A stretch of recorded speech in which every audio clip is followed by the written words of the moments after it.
మీరు కూడా ఇదే పని చేస్తారా? ఇదే పని చేస్తాం సార్. ఎన్ని ఏళ్ళు అవుతుంది ఇక్కడ పని చేయబట్టి మీరు? మేము 30 సంవత్సరాలు అవుతుంది సార్. 30 ఏళ్ళ నుంచి. ఇప్పుడు ఎన్ని ఏళ్ళు ఉంటావమ్మా? మేము ఎన్ని ఏళ్ళు ఉంటావో తెలియదు సార్. మాకేం న్యాయం జరుగుతుంది? సంపాదించినట్టు ఇంటి కిరాయిలకి అవుతున్నాయి. 8,000 ఇంటి కిరాయి అయింది. వచ్చేది 20,000 కూడా రావట్లేదు. మాకు జీతాలు పెంచాలి సార్. మాకు కేసీఆరే కావాలి. ఎందుకు మీరు టీఆర్ఎస్ వాళ్ళ? టీఆర్ఎస్ తిరుగుతావా? ఏం తిరగదు సార్. మాకు ఇల్లులు ఉన్న వాళ్ళకే ఇల్లులు ఇచ్చిండు. మా దగ్గరకి ఈయన లేదు, లేని వాళ్ళకి ఇల్లు లేదా? లేదు సార్. కిరాయికి అవుతున్నాయి అన్ని. సరే, ఆయన అంటే ఇల్లు ఇలే కాబట్టి కేసీఆర్ ఆయన కొడగొట్టేసారు. కాంగ్రెస్ వచ్చింది, జాగున్న వాళ్ళకి 5 లక్షలు అన్నారు, లేకపోతే ఇందిరామ్మ ఇండ్లు అని చెప్పారు. అప్లై చేసుకోలేదా? ఏది లేదు సార్. ఊర్లో ఏది లేదు, ఈడ ఏది లేదు. కిరాయిలు అవుతున్నాయి అన్ని.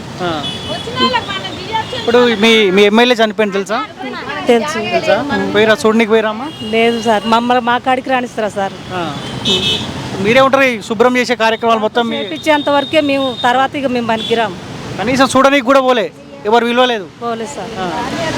కలిసి ఎప్పుడు ఎమ్మెల్యే కలిసిరా? ఈ సమస్య ఉంది, జీతాలు పెంచాలి. ఎవరు పట్టించుకోరు సార్ మమ్మల్ని. చేసేంత సేపే మేము పనికొస్తాం. తర్వాత మమ్మల్ని పట్టించుకోరు ఎవరు. మాగంటి గోపినాథ్ కూడా ఎప్పుడు పట్టించుకోలేదా? ఎవరు పట్టించుకోలేదు. ఇప్పుడు ఇంకొక 6 నెలల్లో ఎలక్షన్లు వస్తాయి కదా, ఇక్కడ ఏ పార్టీ గెలిస్తే బాగుంటుంది?